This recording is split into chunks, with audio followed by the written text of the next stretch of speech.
Good afternoon. Welcome to our June 8th, 2021 work session. Up first today we have the Heart of the Civil War Heritage Area with Elizabeth Shadow, the Executive Director of the Heart of the Civil War Heritage Area, and Dan Spedden.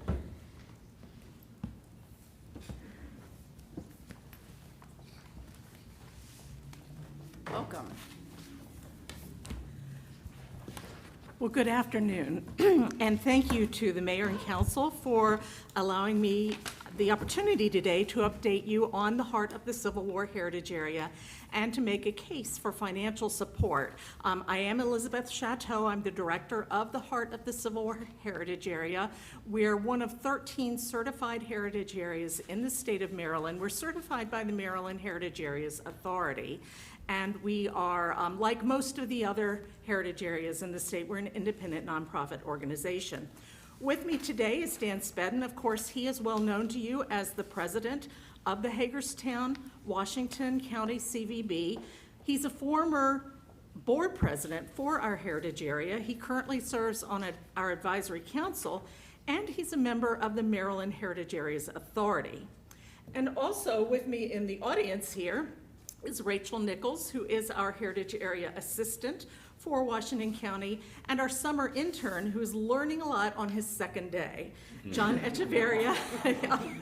John Echeverria is a recent UMBC history graduate, and he's going to be working with us primarily on communications and media. And we're really delighted that he gets exposure to that intersection of heritage tourism and local government today. So thank you for allowing me to bring him as our guest. On the screen, the light and the dark pink areas of the map show our heritage area. And I want to thank you for supporting our most recent heritage area expansion. In April of this year, we succeeded in adding 4 annexed areas that were not part of the Hagerstown municipal boundary when we were certified as a heritage area in 2007. And we also added a small area to include the Hagerstown Aviation Museum. This means that the heritage area may now deliver services to government units and nonprofits in these locales. That is technical assistance, marketing, our education initiative, visitor services, and the benefit that tends to eclipse all the others, eligibility for grants to support projects that will take place within our boundaries. Let's see. Yay. You see here the summarized results of the impact study that the Maryland Heritage Area Authority undertook using 2019 data. It was published earlier this year, and we gave an early bird glimpse of it at our virtual annual meeting in 2020. The graphic at the upper left shows our local heritage area annual impact, and the one at the lower right is the statewide data. In determining economic, employment, and tax contributions, direct, indirect, and induced impacts were assessed. And you can read more about the methodology and the outcomes in the report, specifically our section of the report that I did include in the folders that you've been given. I can't break down that impact to be Hagerstown specific, but I can tell you that no other municipal government in Carroll, Frederick, or Washington counties comes even close to having realized the amount of grants or other services that Hagerstown has enjoyed since our heritage area was certified in fiscal year '07. And of course, this analysis is going to prove helpful as 2019 baseline for comparison as we emerge from the pandemic. Here you see the history of grants to support projects in Hagerstown. Between fiscal year '07 and fiscal year '21, $348,700 was awarded in the form of grants to local Hagerstown government projects. Another $316,048 supported projects by other eligible applicants, but for projects that happened here in Hagerstown.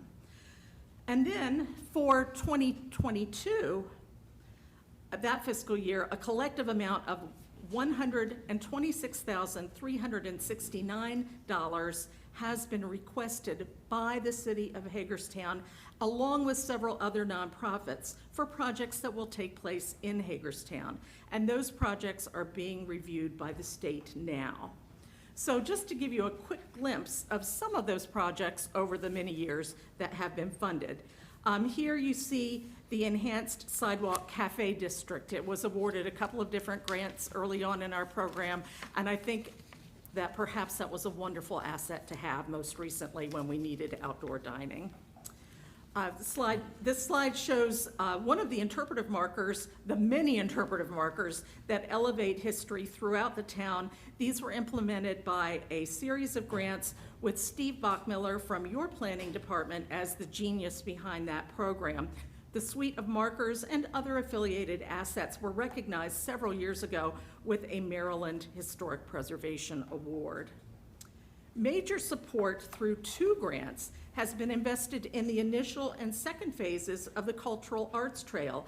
And this is a good place to note that Civil War is a portal for drawing visitors to the area, but we know a diverse array of opportunities and amenities is important to their experience and plays into the decisions to return to Hagerstown or perhaps just to stay a little longer. Apologies for the quality of the image here, but it gives me an opportunity to point out that not only did we invest grant money in the Mount Etna Cannon at the Hager's House, but we also spotlighted the project in our virtual annual meeting. This is a still photo taken from that video, and by the way, you probably know this, Emily Conrad is really good on camera. Early on, we helped the city of Hagerstown secure a grant of $15,000 to assist the Dolman Black Heritage Museum with an assessment of the collections and a look at museum feasibility. Now, these are just a few examples of funds that went to the city coffers, but I want to share some that went to other Hagerstown nonprofits. Here's just a sample of funding that's gone to the Fine Arts Museum. The image on the left is taken from an exhibit that you can visit now. Joshua Johnson, a portrait painter, born and enslaved early in life, but eventually was manumitted and is recognized generally as the first professional African-American artist in the country, and many of his sitters do have affiliations with Hagerstown, and you can learn more about that when you visit the museum. And a couple of other images from other projects we've supported. The one at the upper right for the sesquicentennial of the Civil War, that exhibit, the Valley of the Shadow, drew record attendance in that year. And another example, of course, is the $100,000 we were able to facilitate for the Maryland Theater expansion. And then the Washington County Historical Society has also benefited from numerous grants in support of the Miller House, some related to infrastructure, some for exhibits, some, as you see here, tied to education. We were able to support a grant that helped with programs related to women's suffrage in 2020. So that's a kind of a nice little image. I do want to say there are other things we help with. Technical assistance, particularly helping stakeholders in an advisory capacity with planning or troubleshooting, identifying appropriate expertise for particular situations. If requested, we provide intensive help with preparation of Maryland Heritage Area Authority grant applications. Rachel takes a lot of that on for our Hagerstown applicants. We also provide training on a variety of topics, from grant writing to digital engagement. And I will point out that Washington County is the only one of our 3 counties with a Heritage Area team member dedicated to the interests of that county and Hagerstown benefits. Marketing the Heritage Area, you see I'm here with my partner Dan. We do this in partnership with our DMOs.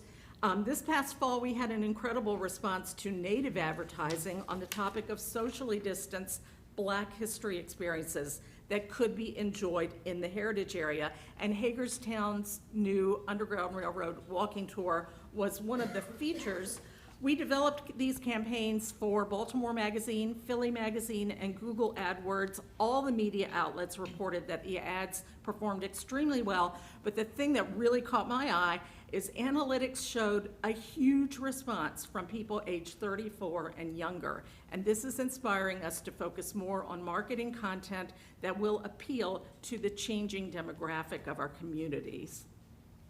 Our most recent project you see on the screen, the update of the Heart of the Civil War Geo Trail. This launched on that cold Saturday morning of Memorial Day weekend. The original award-winning version launched in 2016. It's been highly successful, and I know that because every time somebody finds a cache and they log it online, I get an email. About 6,000 so far. Wow. It's crazy. Now, we've changed the trail up a bit. We've added some fun new twists, and geocachers from all over the region are coming or returning to experience the trail in a new way. The trail is designed to encourage overnight stays and visitor spending. We collect data on visitor spending in exchange for a prize when the trail is completed. The highlighted line that you see on the screen there is from one of those emails that I mentioned, and it speaks to that visitor spending. In this case, Hagerstown won. The cashier group here found a restaurant to enjoy while geocaching. And I'm not going to offer spoilers by getting into too many location details. You've got passports in your package. Go out and have some fun with this. But we did add 2 new caches in the city of Hagerstown. And again, Rachel helped make that happen for us. But to bring us back to the numbers, we are an independent nonprofit organization, and while we have some customary sources of operating support, we must apply for and compete for the MHAA, or Maryland Heritage Area Authority grant, annually.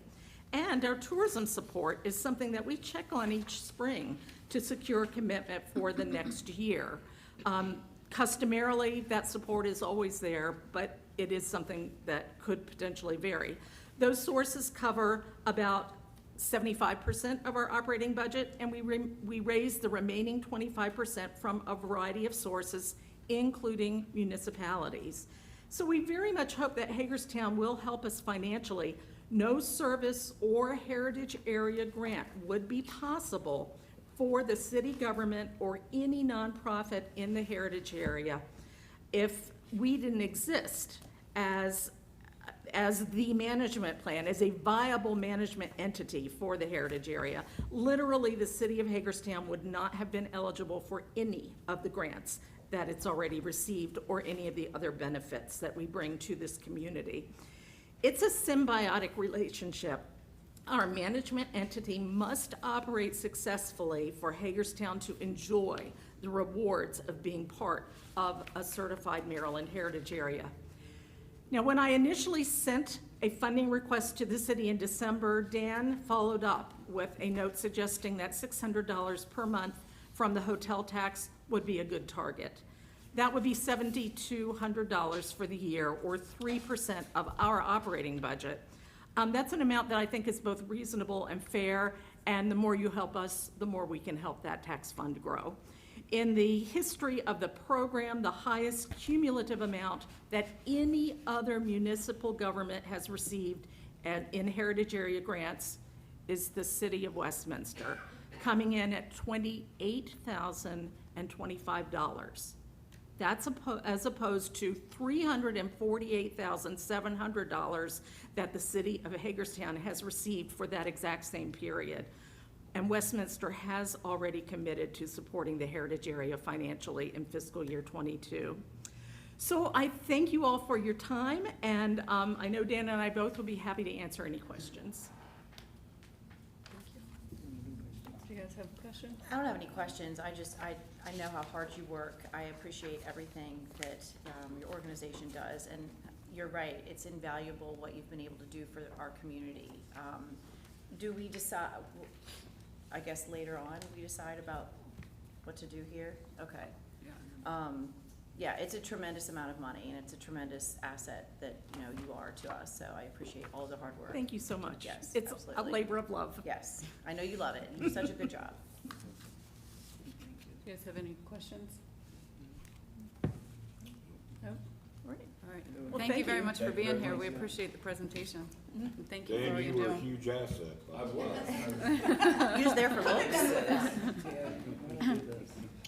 All right, up next, we have the strategic plan discussion review of the community survey with Captain Alexander, Dr. Captain Alexander.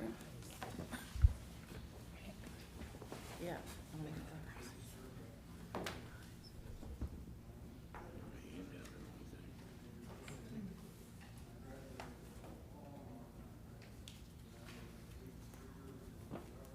Good afternoon. Before we get started into the actual results of the survey, I think it's important for you to have a little bit of background information that was included in the initial report that came out, because I know there have been some questions.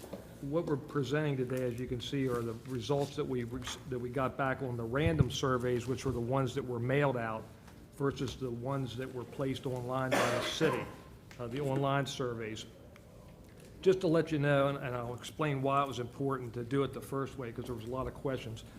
The original mailed-out survey was a random survey, and the reason it was done that way is while random selection is used, and I won't go into a lot of details on it, but the reason we do that is because when you randomly select a population or a sample from a population, it helps reduce your selection bias.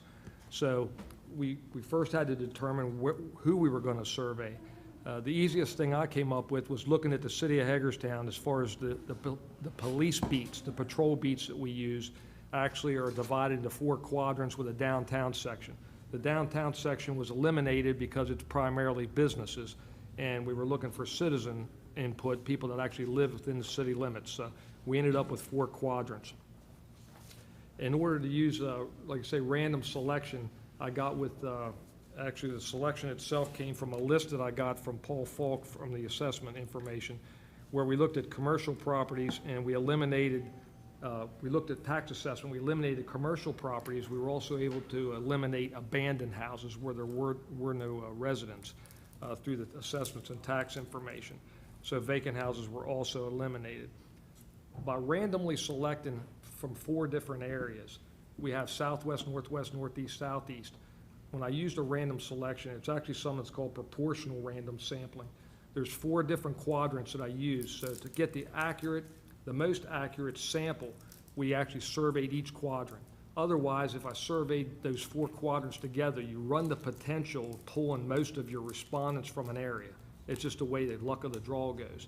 This way, they're proportioned. So at the Northeast, based on its population, when I say population, I mean the number of residences that are there. Based upon that versus Southeast, Southwest, and Northwest, we pull the survey, the respondents, based upon the number of houses that are in that area. That way it stays proportional. That's why it's called that. The reason this was important to me as an academician and from the standpoint of the city is the initial data won't seem like it means much to you or any consumer of the information. However, the random selection is going to allow me in the future or any other researcher to look at, to do a future analysis based upon certain factors. For example, for as far as economic development goes, if someone would want to see why a certain group of people eat downtown or why they don't, that allows us to do that, and it allows us to draw conclusions where we can make inferences to the whole population. So in other words, we find that people in a certain income level are more apt to do this or less apt to do that. That will allow us to say that with some scientific rigor involved, so it's not just hit and miss. It can be boring talking about these types of things, but it's important to understand why the groups were selected that way. The second group, the online surveys, what you'll see there is, and you might not be aware, but there's obviously bias involved in these responses. And by that, what I mean is the actual people that can respond are limited to anybody that has online access. It could be somebody sitting in Los Angeles, California, could do it, could answer these questions. And as you saw, if you saw the detailed responses, which were taken right off of the survey, there are people from Halfway Manor that answered, people in Funkstown. I live outside the city limits, but my address is Hagerstown. Therefore, a lot of people might have thought that they were supposed to answer that way. So you just got to keep that in mind, that the people that do participate in the online might not actually live in the city. They could also take the survey 5 times if they wanted to. So there's some constraints that aren't there that you have with a random mailed out survey. So you can't really say the online survey is representative of the Hagerstown, of the population of the city of Hagerstown. But you'll see some interesting things come up here when we start to look at the results. The survey numbers themselves, if you saw the initial report that came out, you'll know the total residences, I use the word population, but the mayor called that. It's residents, it's a population to me, but when you think of population, you think of people. But there were 12,334 residences in those 4 areas. The surveys were mailed out to 1,347. I won't bore you with how I picked the number, but there's a lot of disagreement in world of academia how to pick a sample. I use something called a sample survey calculator. I tell them, I use some scientific information. It was on the first slide. You don't have to go back to it, but I knew in the future if I wanted to analyze something, I wanted to do that at a 95% confidence level with a 5% margin of error. Real simply, if I found that people that made a certain amount of money would not eat downtown, and economic development wants to look at that, how to improve that, I can tell you that those results are accurate 95% out of 100 times. That you're going to get those same results. 5 times out of 100, it would be due to error. So that gives us some solidification when we go to say what the results are. So that's the only reason that was done. But the calculator I used for each area based on the number of houses, we mailed out 1,347 surveys. We got back 296. That doesn't sound like a lot. Typical rates in survey responses are anywhere from 5% to 30%. 33% is usually listed as somewhat average. Greater than 20% is considered good. Ours was 22%. So the results are at least average. They're not bad. It seems like that's an awful low number, but that's typical. The survey itself was mailed on January 6th, and the date to end it was to be mailed back in was January 31st. I collected surveys up to March 2nd because it took me that long to enter these into statistical software that I had. So as long as I was still working on it, if they kept coming in, I added them to that database. The online surveys, like I say, the total population was available to take the survey. It was limited to anyone had access, and there's a bias that you might have noticed initially. If you don't have internet access, you can't take that survey. So that can affect certain populations. People that don't have internet, they don't have the money to buy a computer, so that's why it's biased. So you got to remember, all the results you get are limited to people that had internet access or they want to walk down to the library and take it. 645 surveys came back to the city online. It was released to the public on Friday afternoon on March 12th. It was removed from the website on April 5th, and I believe you will provide the first report of that on May 12th. The mayor focused on several questions that she wanted to see the responses on and to share with council. Question 17, how often do you shop or eat? Here's where you're going to start to see some interesting things. I definitely feel in my own mind as an academician that your online surveys are probably not worth a whole lot. However, you're going to see they parallel the results from the random survey a lot of times. So that shows us that maybe they're closer than we think. Or the opinion of a lot of people in these areas, in the area of Hagerstown, stay the same. I wouldn't be able to analyze anything on the online, based on online, but mailed I would. But it's interesting. You see more than once a month, the percentages are similar. 5% seems like a lot maybe, but it's not. And they're ranked the same way. If it throws it out of ranking, you got to question that. But you'll see the second most response as to how they shopped or ate locally at a local restaurant is weekly. They were both the second most response. Third's the same way. So you can, like say, digest these. I don't know if you had a copy of this yet, but you can digest these when you read them over later. You don't want to read every single one of them. But that you'll see that. Question 18, where do you prefer to shop for food? The same thing, at least through the first 3. The same percentages, very similar. And the ranking's what's important to me on these because of online not being really statistically sound. It's still ranked first. So that could lead to some validity to those responses. And like I say, when you go forth from here and you see these responses, obviously that's your job, is to try to figure out, why it would be chain grocery stores as a way to improve business downtown by having a farmer's market. Well, that was second. Most people said that. That was second most. And in the future, if there's something that you want looked at specifically, you'd have to let me know. If you want to take a demographic variable and then compare it to one of these responses, I could tell you if it's significant or not, and you can move from there. If you're trying to find a reason why they may respond in that way. Question 19, where you prefer to shop retail, you see the same thing. Actually, the outlets and other are the only two that switched in this instance. But it was ranked Amazon or online, local owned small business in the Valley Mall. I thought that was interesting that from a consumer standpoint that most people actually say that they prefer to shop locally owned small businesses because everybody keeps saying everybody runs to the mall to buy stuff. I think, like you say, online is where most people shop, and that's evidenced by the responses. 21, how safe do you feel? I thought this was very interesting.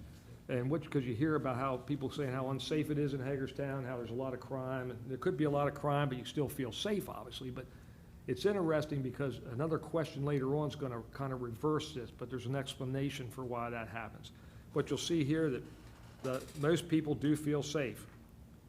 And on this Likert scale that was used, you'll see that 84% of the people on the mailed survey felt safe to some degree. On the online surveys, 82%. That's a combination of safe and unsafe. They felt safe. These are just a little, like say, a pie chart you can look at, a little visual for you. It's the same thing we just looked at, so you don't really have to look at that one. To me, I think that is the most telling slide in here, because we do hear oftentimes people don't want to come downtown or don't want to do certain things because they feel unsafe, but out of the 1,000 people that responded to this, over 80% of them feel safe or somewhat safe. Right, that's the orange and the blue, so that takes up, like you say, 80-some% of the pie. 23, do you feel there's a park close to your home? Obviously, most people do, which you would think that means they do live close to a park. Are you proud of your neighborhood? Over half of all respondents said they were proud of their neighborhood. Some difference in the percentage, but not by much. Biggest strength, top 3 are ranked. These are all ranked, and you'll see that they all stay the same until the top 4. So I kind of look, when you see some data, like on the next slide will be a pie chart. I need to put the top 4 on there, but parks and recreation, the respondents felt were the biggest strength. Access to restaurants was second, and then affordability of housing, and then walkability. Safety and security flip here. You know, everybody feels safe, but they don't feel it's a strength. The online surveys, they put it at the bottom. Mailed surveys, it's right in the middle.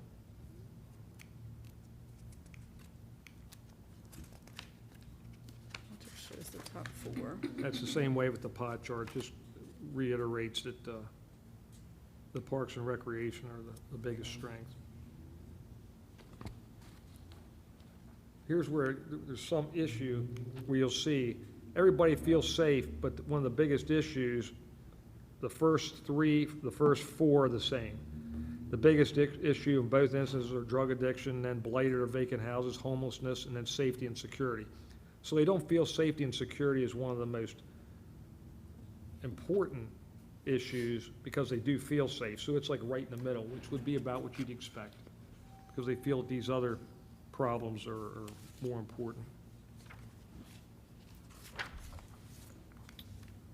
Next one's very similar again. If you take none out of it, they do flip around a little bit, but overwhelmingly, multi-use baseball and event stadium was ranked as the highest.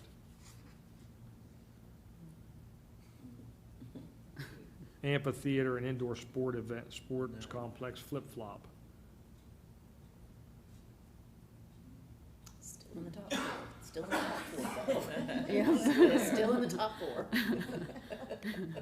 I hear you over there. Question 33, community events everyone would like to see. These stayed really similar in the first 4. They flipped on 3 and 4, but music events was first in both instances.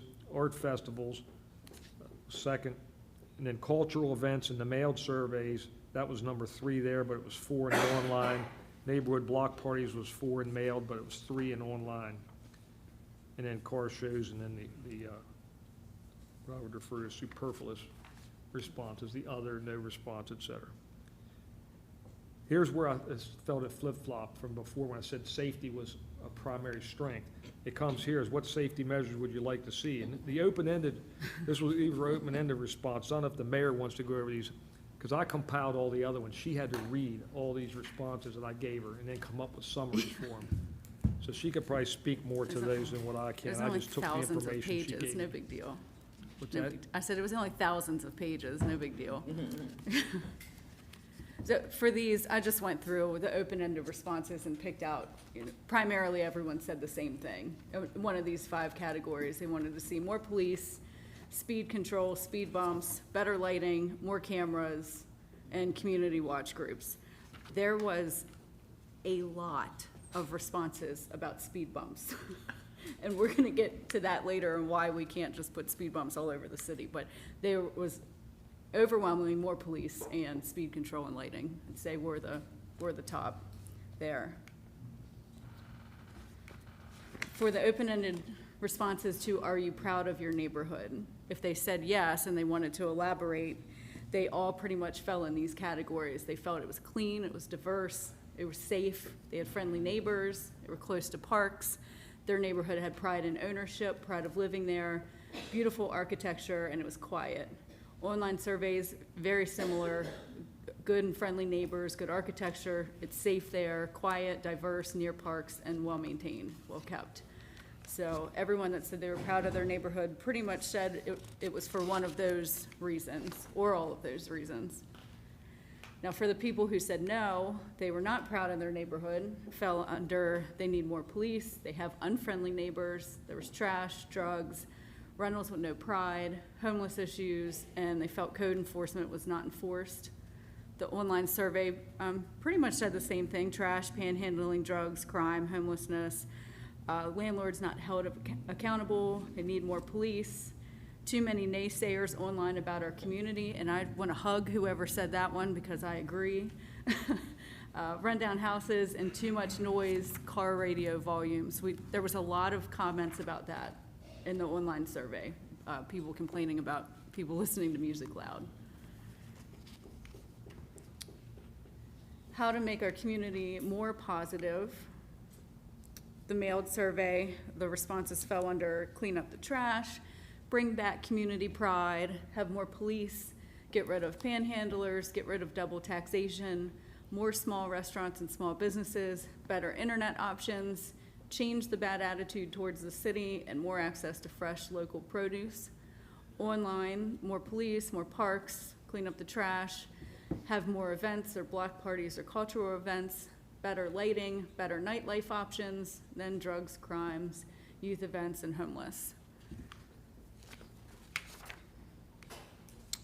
These were just some more ideas on how to make the community more positive. The first page was what the majority of them fell under, but then there were ideas: block parties, cultural events, music events, revitalize downtown with small shops, more activities for kids and more activities for seniors. Someone suggested an online community newspaper, decrease speeding, decrease crime, better lighting, more parks or green space. They'd like to see city council and police outreach meetings and help for the homeless.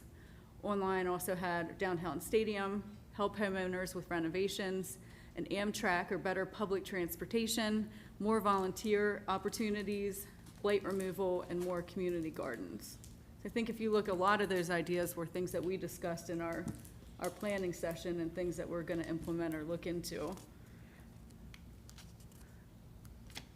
Just a couple of things on what the city cannot do. So we cannot remove Section 8, nor can we remove social service programs from a particular area. So that seems to be a hot topic all the time, and we always hear, well, Frederick did it, well, Frederick did it, well, Frederick did it, but we are not able to do that. And one of the partners we're gonna bring in the future is Sean Griffith from the Housing Authority to discuss public housing and federal laws and what we can and cannot do there. We cannot install speed bumps and speed cameras anywhere. And Captain, you can probably speak more intelligently to that, as to why we can't do that, but.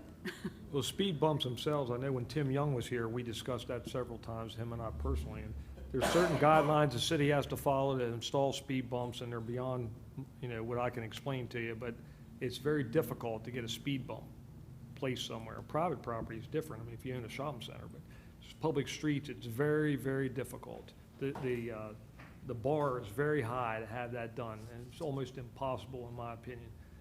But engineering would have more details on that. The cameras themselves, the speed cameras, we're limited by law where speed cameras can be posted.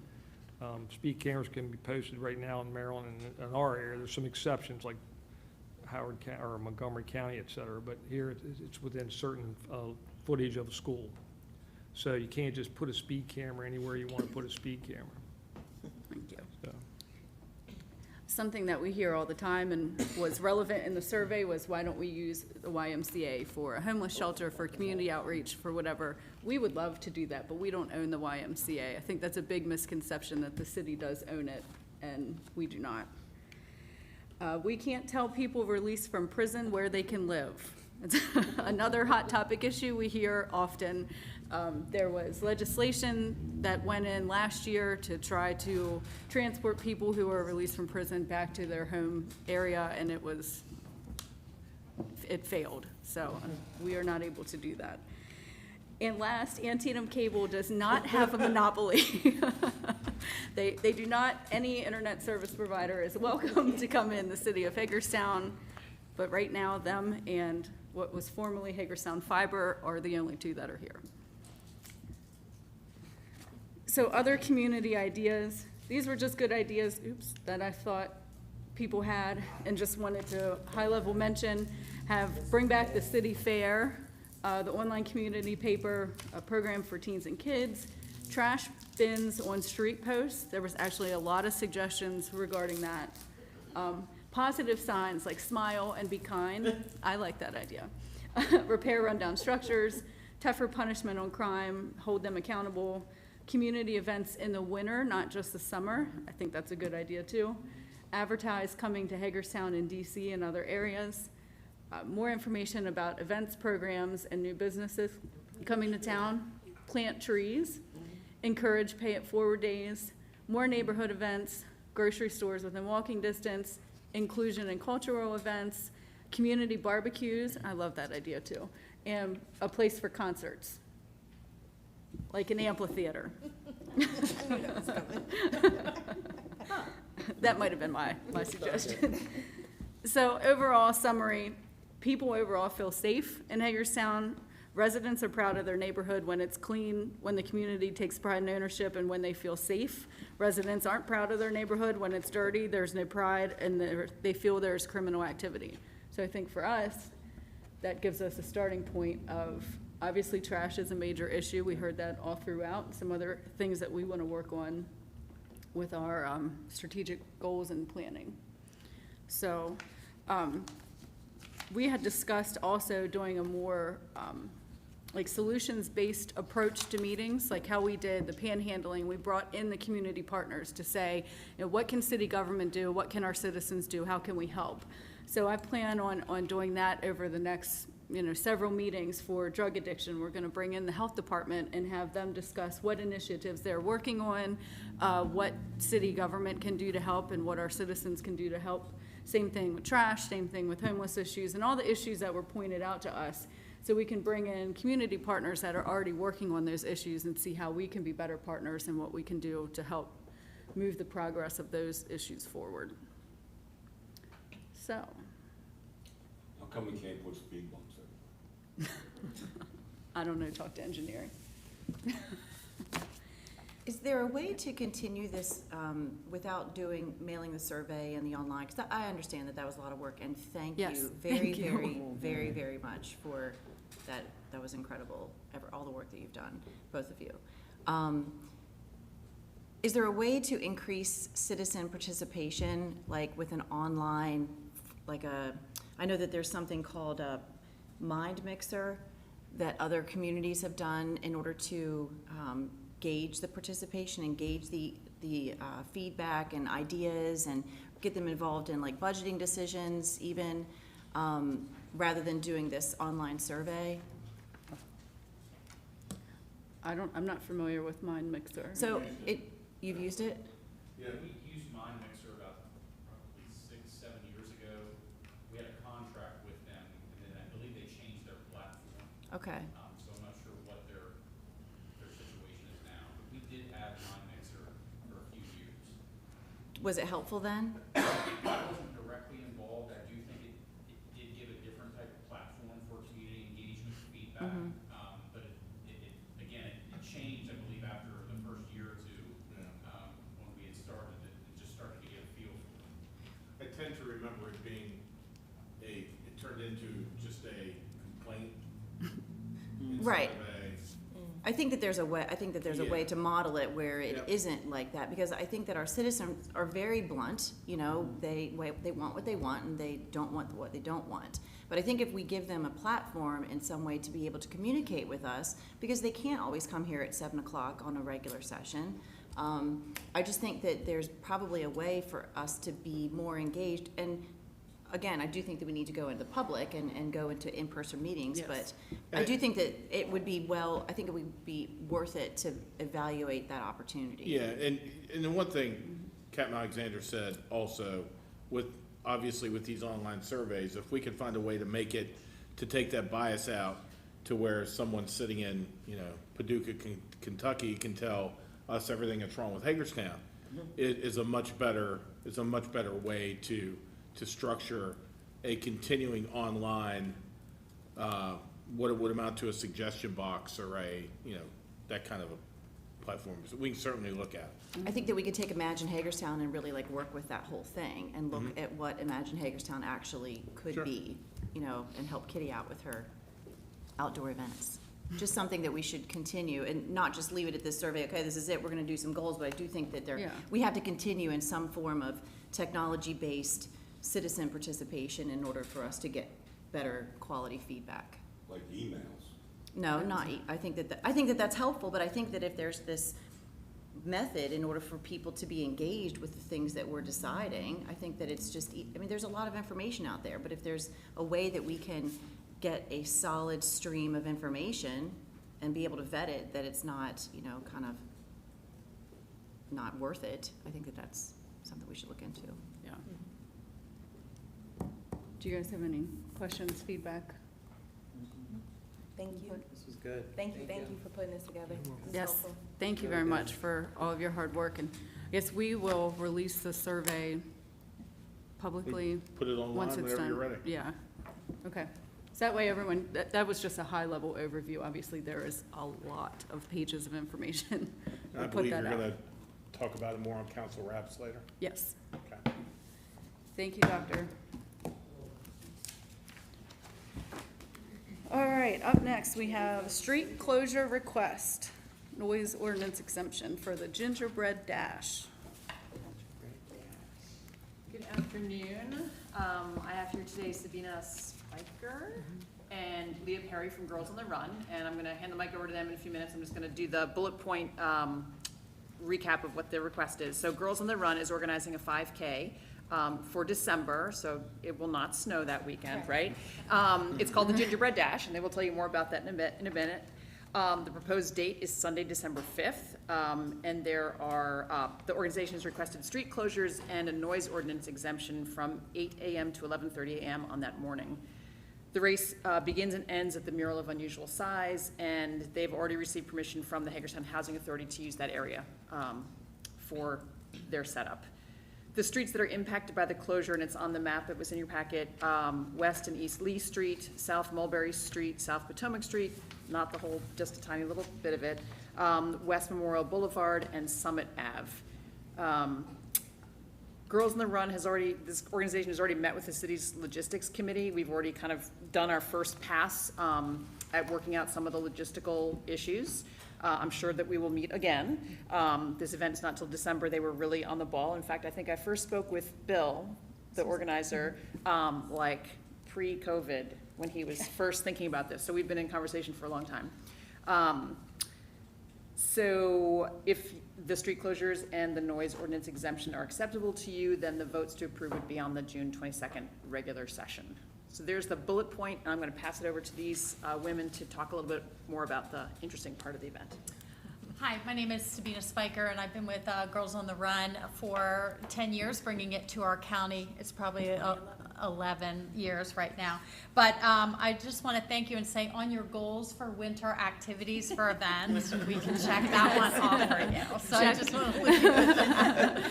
So we're really excited. This is a dream we've had. It used to be Girls on the Run of Washington County, then it was Girls on the Run of Frederick County. We've merged because if you're duplicating resources all the time, that's why we're working together. So we're Girls on the Run of Mid and Western Maryland. So they do a wonderful candy cane dash that's in December, and we want to piggyback on that. And I've always dreamt of doing something, our group, in Hagerstown for the holidays. So it's a very festive event. It is family driven. It is a time run, so it is a gingerbread dash raised for Girls on the Run. If you're not familiar with Girls on the Run, it's an after-school program. Prior to COVID, we were in 16 schools on the way of having our best season ever, and it's an after-school program for 10 weeks. It teaches girls to be healthy and happy all through the curriculum of running. I always like to say it's setting goals and accomplishing them, much like you do in a race. And I apologize because I'm coaching after I leave here today. So that being said, I'm really proud of how far we've come. Some of the other accolades, we have worked very closely with Girls Inc.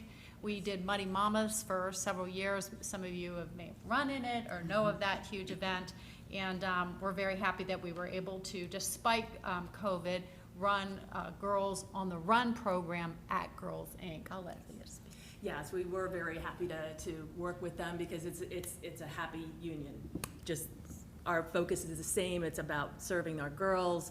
The Girls on the Run program teaches all kinds of lessons, from turning negative self-talk into positive self-talk.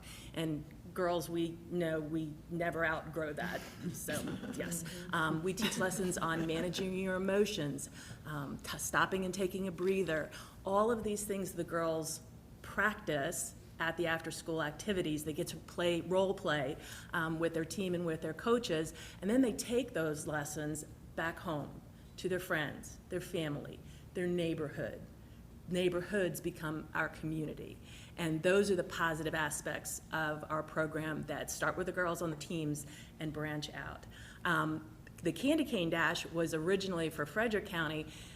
It was our fundraiser that paid for our 501c3 back in the day. And it grew from under 200 girls, running buddies, coaches, and community into our highest pre-COVID was 2019, where we had 1,800 participants, including our girls, running buddies, coaches, reindeer, elves, snowmen. December is a great time of the year to dress up, to encourage it, because you get to layer in case it is cold. We've avoided everything, including ice storms so far in 9 years. So, well, we didn't really avoid the pandemic, but anyway, we had a virtual event for that. So as Sabina said, it is very family friendly. It is not just for girls. It's for their families. It's for the general running community. It's for anyone who wants to come out, come downtown right before the holidays, decorations, kickstart the fun of the season. We do have lots of sponsors already, but we're also teaming in, many, you might be aware of Racine Multisport Racing. So I'm very, being a runner myself, I like things that are executed well, completed well, and done. So we're very happy to be working with Ken Racine as well. You guys good? Me too. Sounds good. Yeah. Questions? Will there be wanna run. gingerbread? Oh, We'll make sure.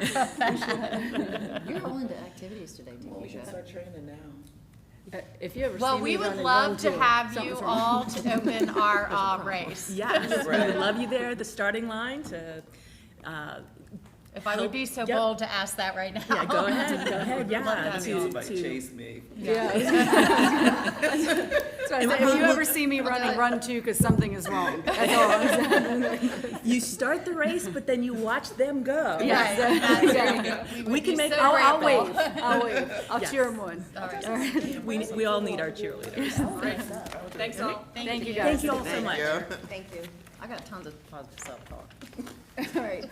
Fiscal year 22 community legacy applications.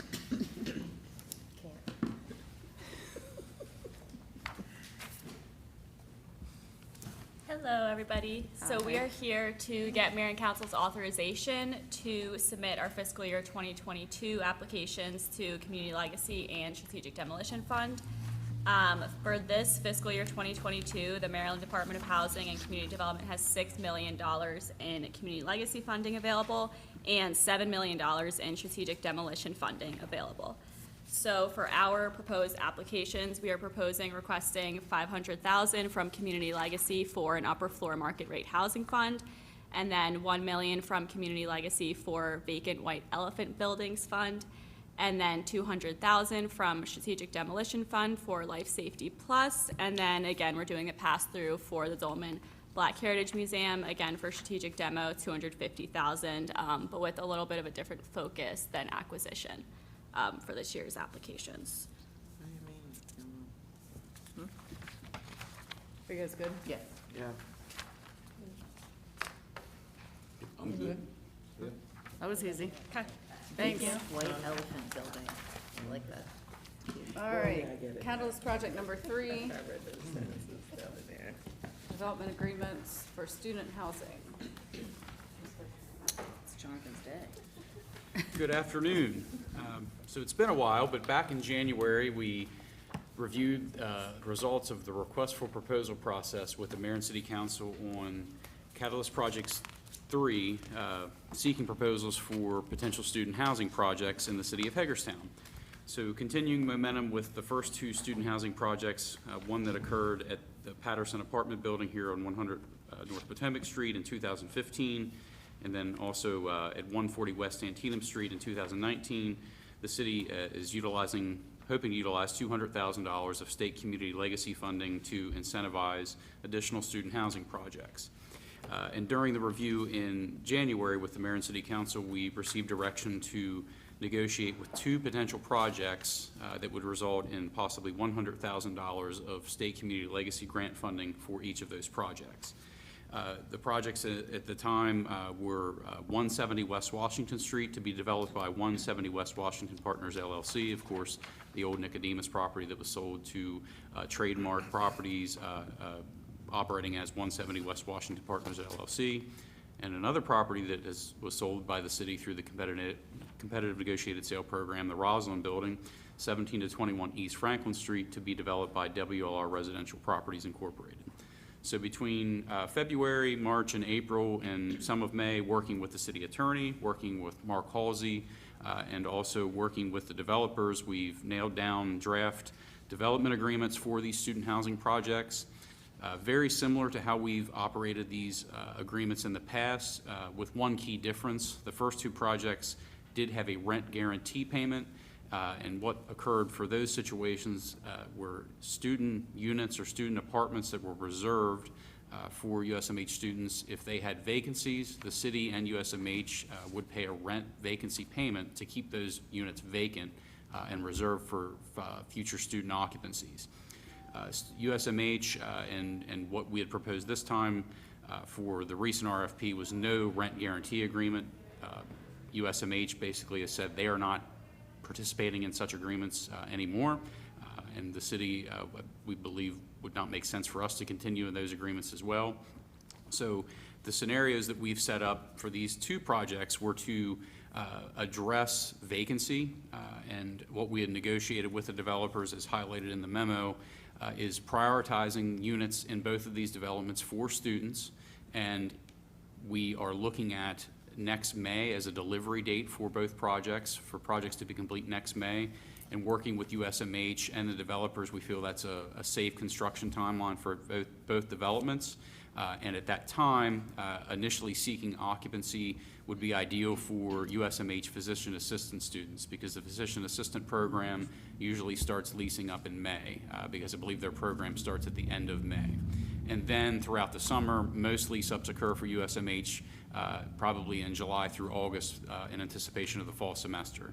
So the sequence of events from the way we have it written in the agreements from May to October is all of the units in those properties will be reserved for USMH. If USMH is unable to find USMH students that can rent those units, There would be a option for USMH to work with other local colleges or institutions of higher education, such as HCC, even institutions such as Pittsburgh Institute of Aeronautics. That's up to USMH and the developer to possibly find alternative occupants from those types of institutions. We also added an option for USMH graduates that have graduated within the last, I believe, 24 months.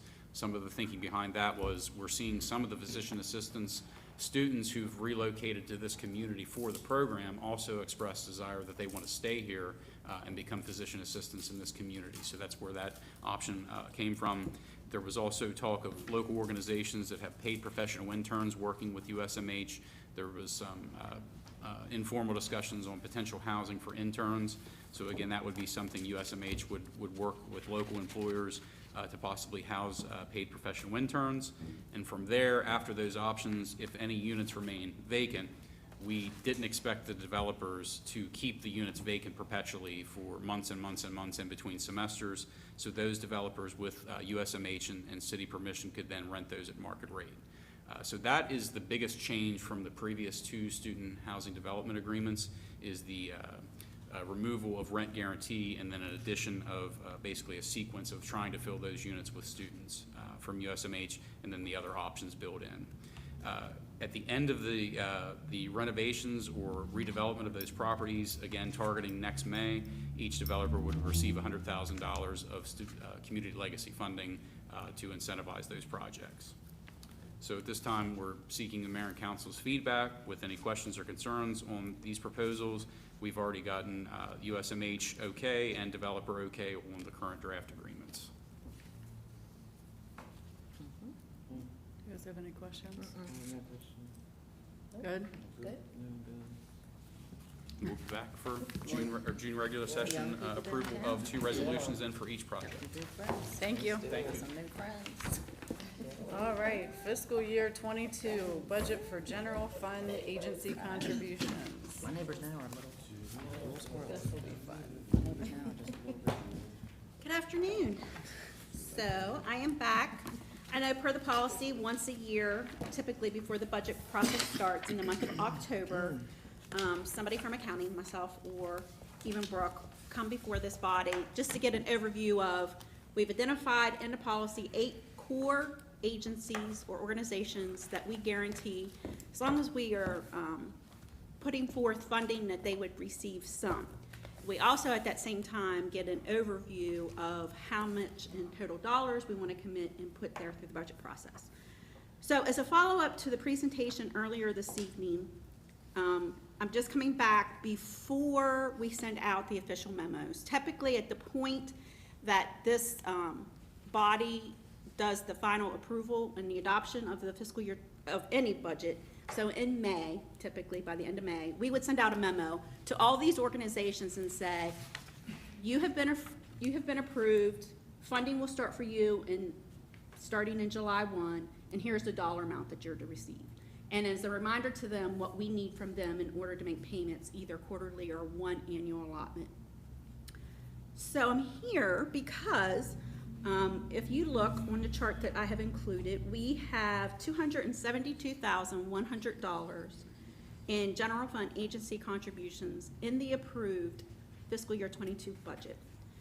Subsequently, of course, to all of this, or at the same time, we were approached to add yet another agency or maybe reallocate some of this funding from some of these other sources to provide it. So I'm just here as a follow-up. Do we want to shift some of this money and provide it to the Heart of the Civil War Heritage Area for fiscal year 22?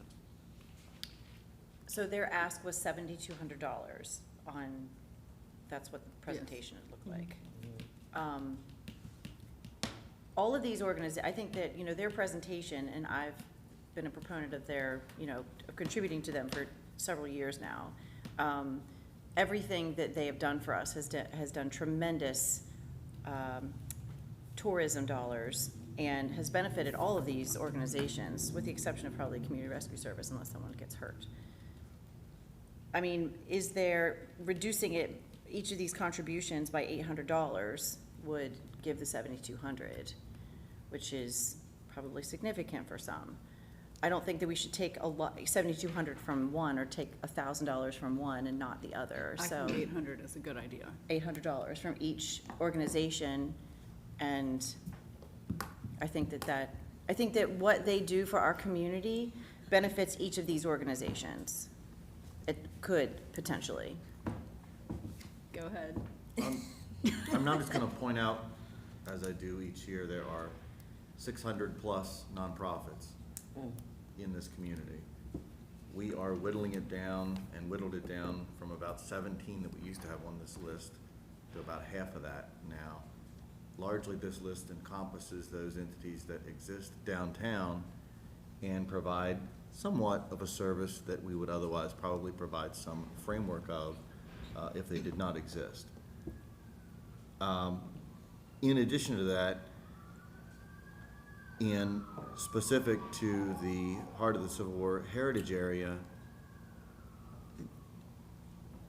I don't know that any of these entities listed are grant-oriented operations, meaning. They don't bring money to us. Right, in other words, we're gonna pay this entity basically to bring money back to us. I feel like that's certainly different than how these entities operate.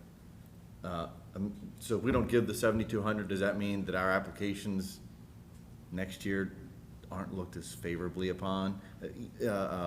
No. No differently than when we used to give money to the Maryland Food Bank. When they did that consolidation process, that did not work out awesome. And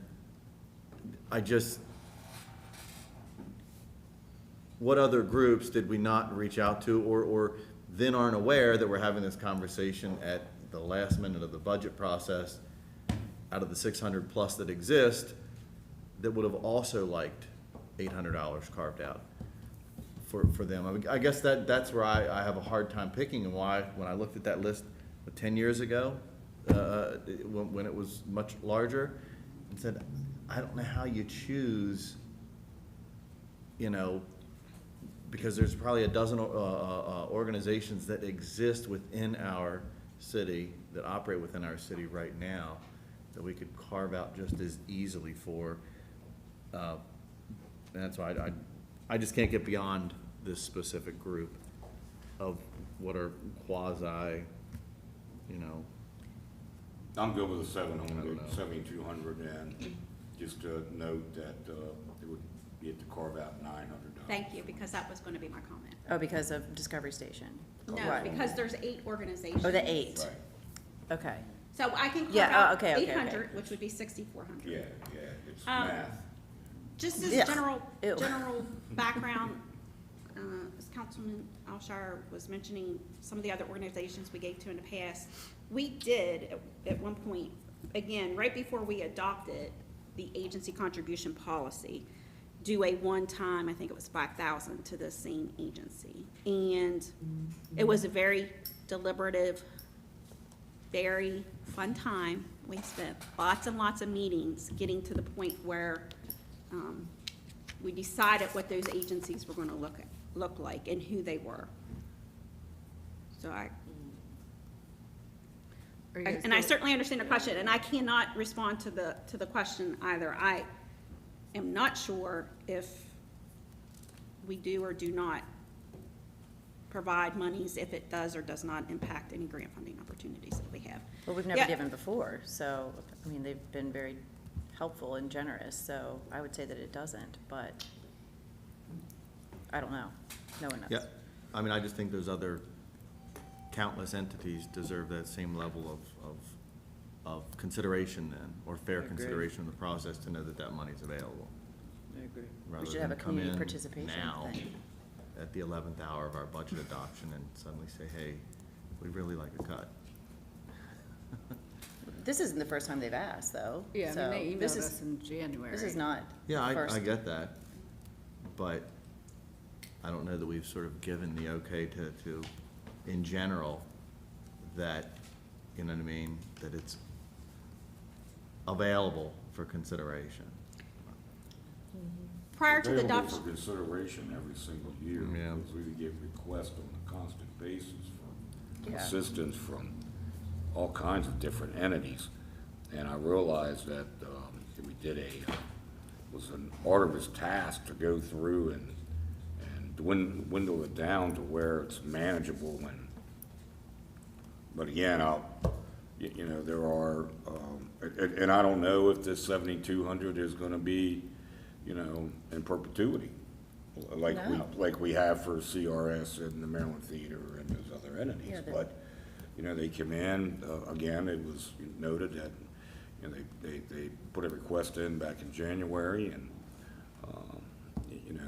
here it is May, and I guess first time they've been able to come in since COVID restrictions were lifted, and did a presentation, great presentation, showed us the tons of money that were brought in for projects to this community through them.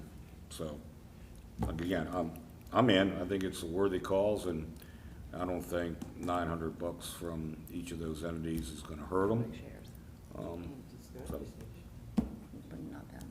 So that's- anybody who wants to put in next year can put in. And So there's two. Are you guys good with 900? Yes, that's 34. Very good. Okay. All right, and next we have employee stipends. Yes, good evening. So it has been a long time since we mentioned the concept. It's been so many weeks ago and so many months ago. Talking about the concept of employee stipends, I know City Administrator Scott Nicewarner has mentioned it. He's mentioned it to employees. He's mentioned it here. That, during and throughout calendar year 2020, that we defined a group of staff as essential. Again, essential is different than the normal terminology. We defined essential as part of a disaster plan and a response. And one of the things that maybe we've done a little bit differently than some other governmental agencies across the states was that our staff was still here at work and not necessarily spent the majority working remotely. So we have an opportunity through the American Recovery Plan to provide premium pay or a stipend across a group of individuals. And again, the document as we've brought forth and are recommending is a little bit strange with dates and requirements, but again, we feel like in order to be able to be reimbursed, we have to make sure that we are abiding by all the loopholes and all the requirements. So we are looking to do $3,000 for full-time employees, and this full-time employees is how they are currently classified and designated at the city. They must have worked 30 business days on site. They must have been here and still be hired as of Monday, May 24th, 2021, unless they were a retiree that is eligible for rehire. So the stipend is going to cover the period of last January 27, 2020, which is an important date and has been defined by the U.S. Treasury as a pre-pandemic payroll standard, through December 31 of 2020. We are asking and seeking your permission, and if everybody is good with this, we will be back next week to formally vote. And the goal is that we would pay these out. It will be a check, and it will go to the employees the following, that Friday. We're hoping that we can do this before the end of the fiscal year. Total dollar impact is estimated at about $1.3 million. As of right now, we have about 394 or 300, might be up to 395 active full-time employees that would qualify for with all these bullets, and also 11 eligible retirees during that same time period. Sometimes I'm asked when it comes to dollars, right? Again, this would be reimbursed through American Recovery Plan dollars, but just as an FYI, sometimes we look at what's the impact to the general fund and costs in comparison to all other funds? And of that 1.3 million, about 915,000 is within the general fund, and 397 across all the other utility funds. Do we have any questions? Any questions with being able to provide this to the employees, or with the American Recovery Plan dollars being utilized as a funding source? So actually, what we're utilizing is part of the 10.2 million that we'll receive this current fiscal year. Correct. And then, so that'll leave us basically 9 million. Right, so overall, and again, there's been a lot of controversy. We were set to receive a total of 20.4 million. 50% was to be deposited up front. It was 10.2 million was deposited into City of Hagerstown account on May 19th. And there is some question now at the federal level, what will happen with that other 50%? So it could be that, yes, that I'm asking to use 1.3 out of our total 10.2 to thank and appreciate our staff for providing the services that they did. Or at the end of the day, it could be, I could be asking for 1.3 for employees out of that 20.4. I'm absolutely okay with it. Still leaves us 8.9 million to disperse over the next year to worthy endeavors that benefit all. Yep. I think it's too small. Too small? I believe it is too, but I'd rather start small. I mean, I know what ARPA says. I know what it provides Start for somewhere. the eligibility for. I know what the intended purpose of that funding was included at its inception. It has clearly been altered in its intents and purposes through the political processes of the state and federal governments. The city certainly should be lucky that it's one of the few municipalities that are already getting its funding and not being altered further in that state and federal process of politics. And I think that, you know, it was intended to be provided for as a response of equity from the first two legs of the federal stimulus. And I think that we shortchange, frankly, the recognition of those public employees that continue to work through that process, just as those first two legs recognize the private sector. So I think it's too small. So, I can address that a little bit. I think this number, based upon what we're reading and what we're hearing, I think this was a number that we felt comfortable with now, not knowing, first this started out as money that was going to be transformative, flexible, able to use for pretty much anything. As the days have gone by, now we find it's more restrictive. We find it that it is not, it could be transformative, but only to the extent that it fits that criteria that is being constantly changed by the Treasury. I don't disagree. I do not think this is enough. Based upon the fact that our staff, unlike many in this area, not only came back to work during the less peak times of COVID, but we're here during the peak times. I wish we could have given it to everybody, seasonals and part-time, because everyone at that point in time was essential in getting the services out especially during the early days of the pandemic and during the winter.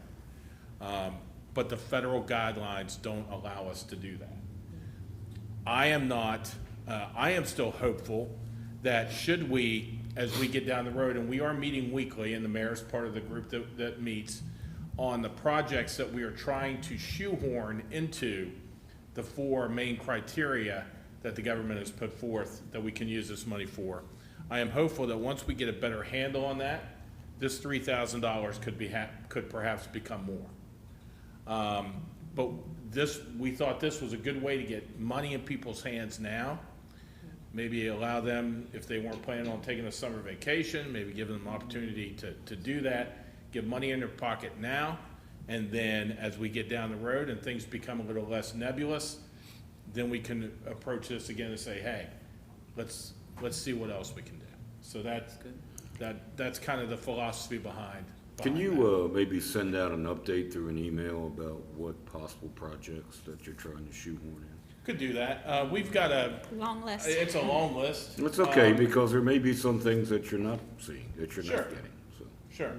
And we're gonna be brainstorming as directors also, on those projects that, even if it doesn't fit within a department, things they would like to see.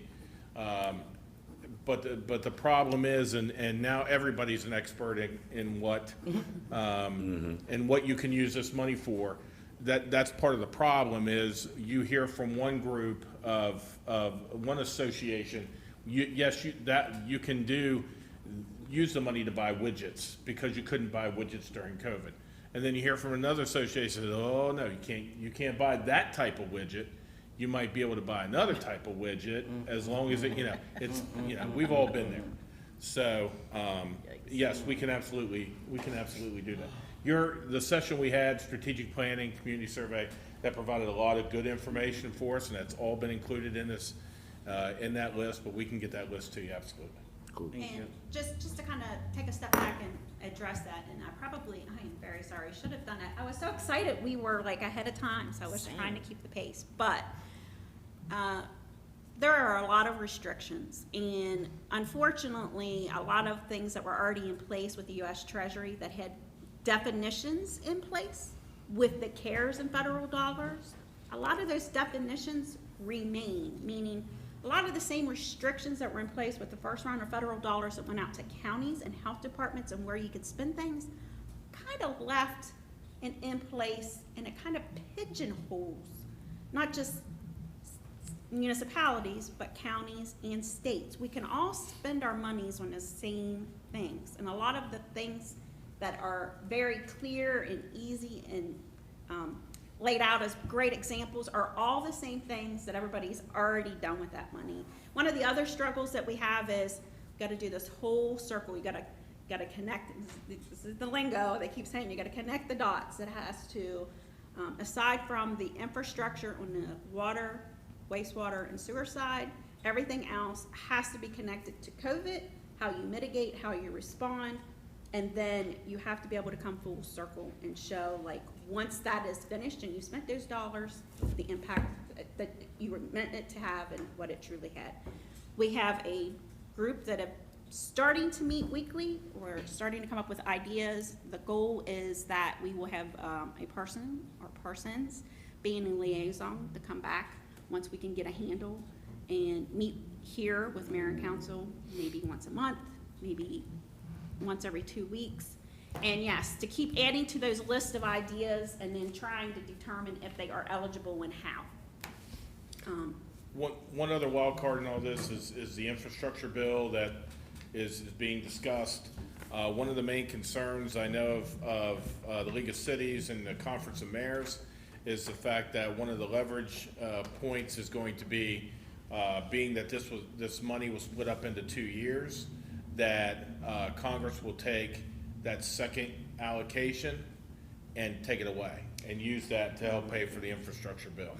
So the word is, please get with our elected officials and strongly advocate the fact that that money needs to be in the community, and that there are other solutions to the infrastructure side that could be worked out without taking that money away. It appears to be, I sat in one today before we came in here. It's a pretty serious situation. So hopefully they can get their act together and come up with something and leave that money alone. Otherwise, that money could be in jeopardy. We could stay at 10.2 instead of 20.4.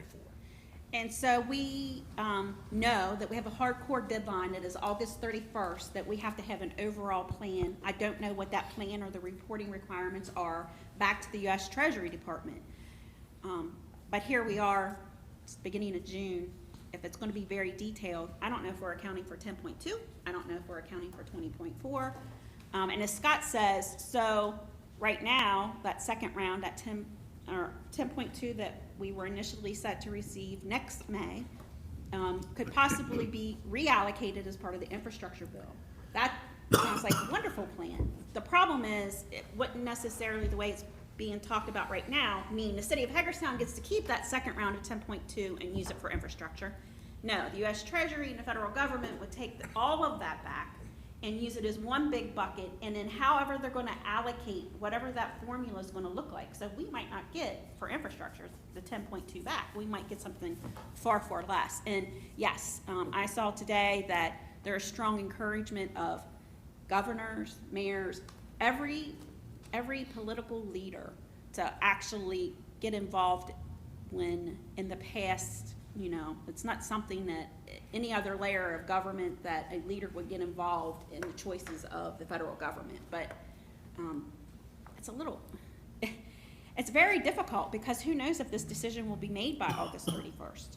We're being told, hurry and spend it. Maybe that will help you keep your money, but then we're being told, oh no, this is supposed to be, take lots of time to plan, take lots of time to put it in place. You want to do something good for your community. At the end of the day, we will be bringing forth, a lot of it again is ideas that this body and this group actually already did as part of the planning, strategic planning day, so.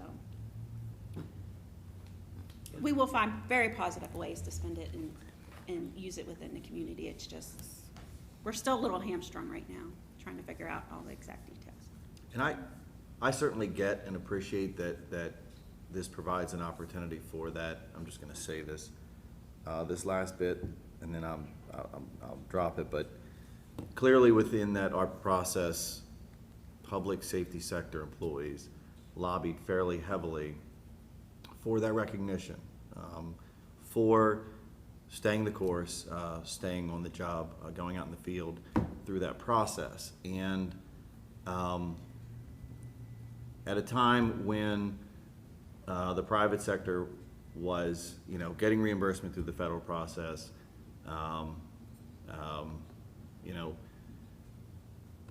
getting reimbursement through the unemployment process, and now in some cases being offered incentive to re-enter the workforce. Yes. While a lot of those public safety employees stayed the course through that process, and were not, frankly, equitably financially accounted for. And $3,000, let's just take the average of 50, equates to about 5%. ARPA allows for up to 50%. I believe that's the most current number. And all I'm saying is whether we get a second half or not, I take those things into account and I look at that and say 5% seems like a fairly small dividend for the months, you know, that occurred. So I would hope that we can consider doing our part to do better by that number, and understand that those other projects we all like are obligations that should not take precedent over the intent and purpose of this funding. Well, that's 5% more than I got for going to work every day. So I think it's probably not enough, but I think it's, as Scott pointed out, something that everyone could probably use and be able to maybe go on that vacation they thought they weren't going to get to go on this year, maybe had to miss out on last year.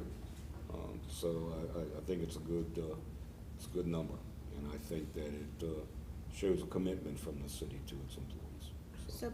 So basically the $3,000, when you break it down to how many business days that somebody had to be physically on site, again, these words are words that are part of the stipulations. It comes back to about $13, close to $13 an hour, which is the limit for the ARP funds. So unless we go back and require a different time period for people to physically be here on site.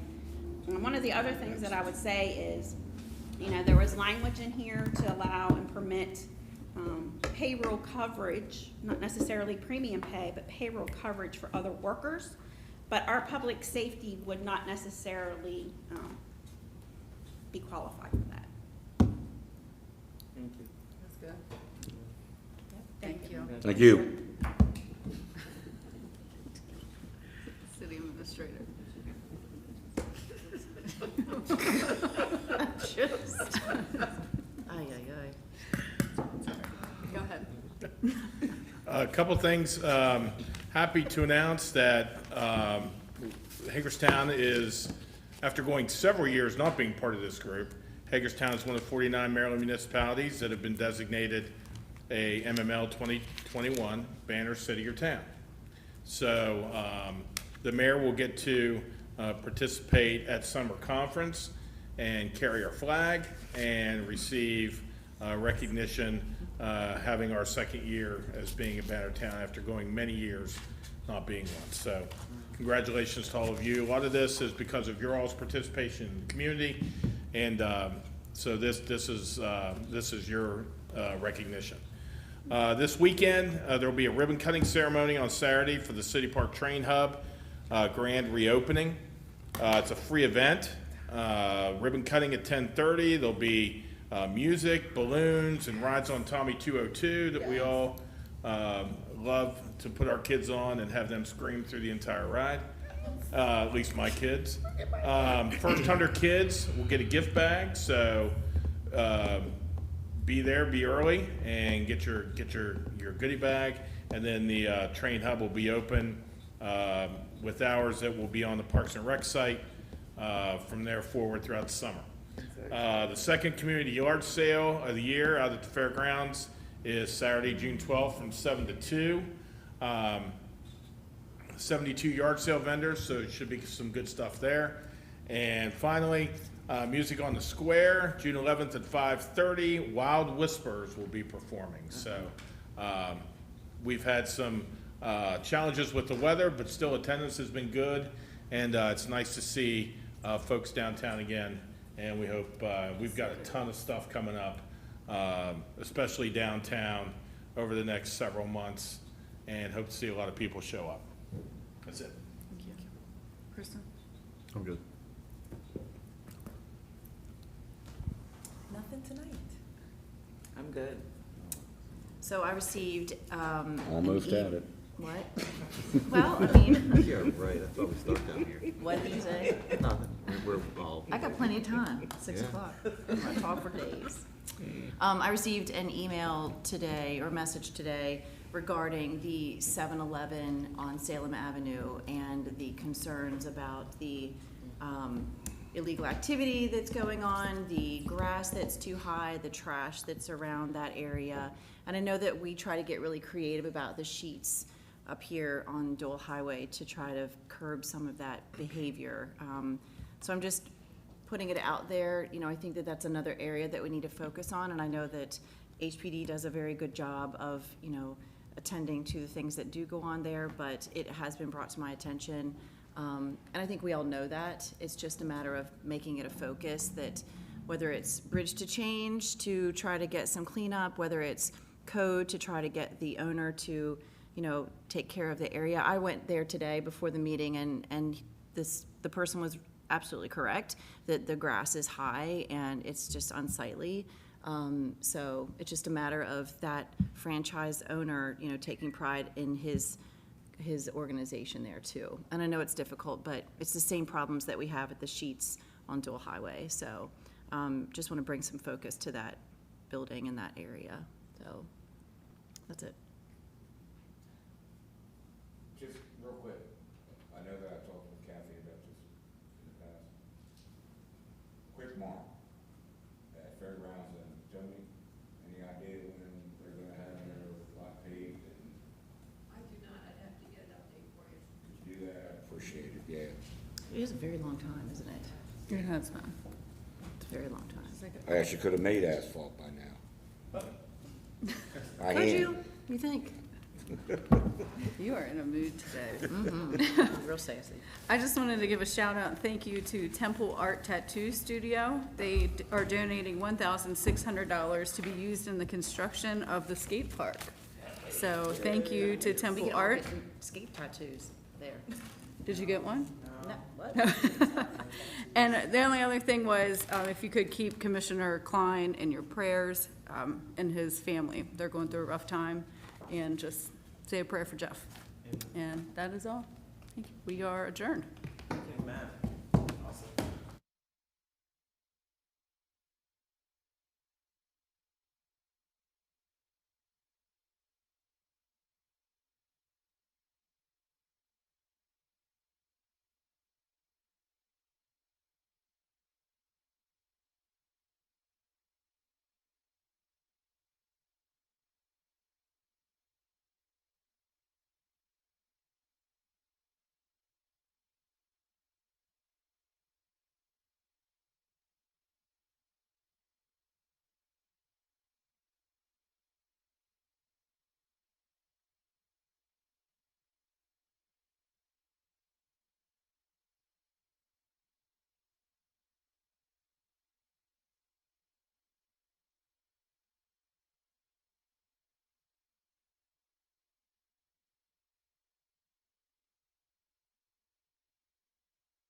Hello and welcome to Council Wrap. I'm Wes Decker, joined by Mayor Emily Keller. Thanks for being here. It's been a while since you've been on. It has been.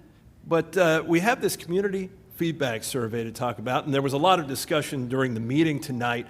I kind of wanted to get those. We really got into the nuts and bolts of what went into the survey. I think people sort of understand the foundation of how it came about and how things were determined. But how do you use that data from here? Because I know in your strategic planning session with the members of the council, talked about incorporating that into your plan going forward. So what is your overarching plan in terms of taking the data that you receive from the surveys and then putting them into that plan that you'll implement? So I briefly talked about it today in the meeting, but I want to do a more solutions-based approach to our meetings, because often we have so many community partners who are trying to do good things in the community, and, are doing good things in the community. And, government can't solve all of the problems that we have, but we can certainly help and engage our citizens to help be part of the solution as well. So we saw one of the number one issues that people were concerned about was drug addiction. So in that case, ask the health department to come in, some other providers who are working every single day to help people who are struggling with substance use issues, and have them present to us and to our community what initiatives they're working on, what city government can do to partner and help, and then what our citizens can do to help solve those issues as well. That way, instead of just saying, hey, we acknowledge that there's a drug issue here. Now we're saying, here's what's being done about it, here's what we can do about it, and here's what you can do to help us fight those issues. Same with trash, same with homelessness. And then on some of the ideas, like a lot of people said they want more community events. They want us to go out and have public meetings, all of things that we are planning to do and we're going to do prior to COVID anyway. So just take those initiatives and try to see them through. Some of the information we collected was, how would you like to be contacted by the city? And overwhelmingly, it was through Facebook, which I found funny, but that helps us too know that to get information out to talk about events, we should be focusing more on Facebook as opposed to Instagram, which was kind of down on the list. So just some good methods on contact and how people want to be be communicated with. Yeah, Facebook, our biggest ally and our biggest enemy at Isn't times. that the truth? Boy, that's it. Yeah, it's one of those where you can't live with it, you can't live without it. Yes. But it's nice to know what it is or where it is that people want to receive information, because we think about that all the time from a communication standpoint. We're trying to get the information out, but where will most people see it? Where should we put it that the most people will be impacted? What was most encouraging from the survey in terms of what you heard back from those who responded? I think the most encouraging thing was, one, that upwards of 80% of people feel safe or somewhat safe in their community. I think that's a really important fact. So often we hear, downtown is unsafe, or I feel unsafe, but then the people who have responded to the survey feel safe in their community, and that's very important. It's important to us as an elected body. It's important to the city. You have to feel safe where you live. I think some of the other encouraging things were that people really want community events like block parties and barbecues, and we need to bring back that sense of community pride, and people are willing to do that, and I think we need to take that and run with it, because we have the Imagine Hagerstown festivals, we have downtown music, but I really would like to see, let's do a South End barbecue. Let's just get to know your neighbors again and get out in public and talk to people, and I think if you know your neighbors, you feel safer. So it was cool to see that sense of like community pride and wanting to do things in your own neighborhood to boost up the community and be part of the solution to our problems. That's encouraging. I really like those ideas too, because one of the questions was, do you have pride in your neighborhood? And there's no greater way to instill that pride in your neighborhood than to have a community block party where everybody gets out, they know each other, they're more friendly, something else that relates back to the survey. All of those things certainly build the strength of a community. But like you said, you hear that people do feel safe, and that's one of the things that we've heard for the longest time. We've heard just the opposite of that. So how much did that surprise you? It did and it didn't. I think the perception online is that it's dangerous here. But whenever we go into public and we ask, okay, when you were downtown, have you ever had an issue that made you feel unsafe? The answer is pretty much know all the time. It's very rare that someone can point out an incident that happened to them that made them feel unsafe. It's just that perception. But we know perception is reality. How do you go about changing that? It's showing people, come eat at 28 South and have a good experience, and then tell somebody else who may be a naysayer. It's a slow process to change that perception. I've lived here my whole life. I walk my dog. I live alone with my daughter. I walk my dog in my neighborhood at night. I never feel unsafe. I'm downtown pretty much every day. I never feel unsafe. So it wasn't surprising in a way. I think it's more, unfortunately, just that perception that is very hard to change. Yeah, I kind of feel like that's sort of something that's passed down from generation to generation in some way. And I can say that because I've lived here my entire life. And I've heard that myself. I feel like you do. I do not feel unsafe, and fortunately, I have not had anything happen to me that I can point to on the opposite side and say, this has happened. But at the same time, I feel like it's almost as if the younger generation, and when I say that, those who are teenagers and younger, they hear from their parents, who heard from the grandparents that, yeah, downtown is not a safe place to be. So it's kind of hearsay in a way, and I don't mean to jump into a family discussion and say that's not true, but I think you have to come experience it for yourself. And that's one of the things that we're always trying to do with creating events, not just downtown, but throughout the city of Hagerstown. And one of the things that I look at when I refer back to some of the data in the survey is people say they want more live music events. And I don't mean to argue with people, but we've been having live music events forever. So what is it specifically that you want or that we're not providing? Because the turnout is not ever what we want it to be. I mean, I always feel personally that I'm a little disappointed by it because so much effort goes into creating those events and making them happen. So what's the next step for something like that to kind of get to the bottom line of what it is that people are seeking? Well, I think it's all about getting information on. I share in your frustration, and I did think it was interesting people want to be contacted via Facebook, which is good to know, but imagine Hagerstown Festival 2 years ago, I think it was. The inaugural one. Yes. Yeah. I mean, we spent a lot of money in advertising. We advertised pretty much every method possible. That is correct. And I knew the logo, so I would see it everywhere, and maybe I just picked up on it because I know what it looks like. Well, then the festival came, no one was here, and people were saying online afterwards, well, I didn't know about it. I didn't know about it. And I hear that all the time. Well, I didn't know that was happening. So we, as a city, have to figure out, what are we doing wrong when providing that information, or is there a better method to get that information out? Someone in the survey recommended a community newspaper. And that got me thinking, maybe a newsletter isn't a bad idea every 2 weeks or something, just high-level information. Hey, here's all the things that are happening in the next 2 weeks. Here's all the ribbon cuttings, all the new businesses, all the events. Maybe we need to explore that option. I mean, I know that's a lot of work, but... Yeah, I think you're right. I mean, at least maybe creating a calendar where everything's in one place, where we can point people to go there. I know one of the suggestions from the survey was to advertise Hagerstown in places like D.C. Yes. I will say that is a very expensive proposition. It's something that I have done through the communications department with MPT in particular. We advertise there. I know that's only one vehicle, that's one audience and one demographic. I certainly get that, but that is a very expensive proposition to do that on a regular basis. Yes. It's not something that we dismiss at all.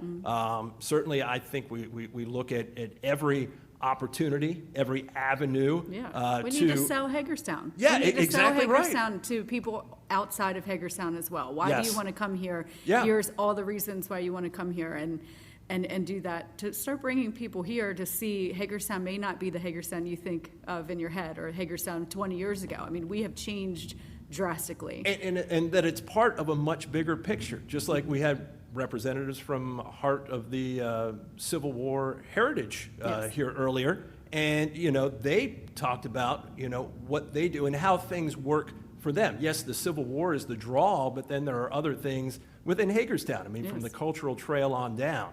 So from this point forward then, with the survey, and certainly when you look at it, I think Captain Alexander talked about, you know, the scientific accuracy and, you know, getting it down to, you know, minimal margin for error and all of that. So again, at this point, you know, we'll put that survey up on the website when you kind of give the green light so everybody can go and look at those results.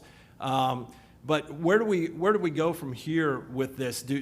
Will we hear something from mayor and council once you kind of incorporate this into your plan going forward, and Absolutely. everyone will learn more? What's kind of the time frame on that? Well, so we had our strategic planning session several weeks ago. We're updating our goals and priorities. We looked at the last administration goals and priorities, and thankfully, we're able to check a lot of things off, like of those priorities, like, hey, we did that, hey, we did that, hey, this is in progress, which is a very good sign. So we're updating those to now this administration goals and priorities, which is going to tie into a lot of what the survey is requesting too. And then we're going to continue to have meetings, developing our vision statement, developing our final goals, plans, and how we plan on getting there. And then, like I mentioned earlier, bringing in community partners to help just for us to do a better job at reaching out to the people who are already doing it and saying, you know, how can we be a better partner? And there's nothing like success stories to get people motivated. I think, you know, pointing to one in particular, which you mentioned, you know, the whole panhandling presentation, success has been made in that arena, and it's because of community buy-in. You know, the community understood what was presented, and they decided, hey, we want to get on board with this. We want to help make a difference. And that's the thing, like you said, I mean, there's so much of this stuff that through the community survey can sort of be, you know, dropped on the welcome mat at the door and say, okay, now make this happen. But it really is a community-wide effort that is going to make so much of this happen. Absolutely. Just any and everything. That's where the success will be generated. Yes, and when we all work together, it goes back to that community pride. When you feel like you're a part of the solution and you're helping solve a problem, whether it be one that you're passionate about or one that's affecting your neighborhood specifically, whatever that looks like, it brings back that sense of pride that we're all taking ownership in the good things in Hagerstown, and we're also going to take ownership of the bad things and work to fix them. I think that that's important, and the more community engagement we get, the six of us can't solve all of these problems ourselves, but we surely can with all the partners in this community and doing it together. Yeah, and so many of the issues are not ones that are just Hagerstown issues. Yeah. They are issues for towns and cities Yes. across this country and throughout the world, for that matter. Absolutely. Well, thanks for taking some time afterwards today. Normally, Yeah. I would close this out by saying that's a wrap, but since I have the mayor on, can you sort of close it out like it's a council meeting? Like we're adjourned? We're adjourned. That's a wrap. That's what I wanted. Thank you very much, Mayor Keller. Thank you. I will see you next time on Council Wrap. Thanks for watching this time.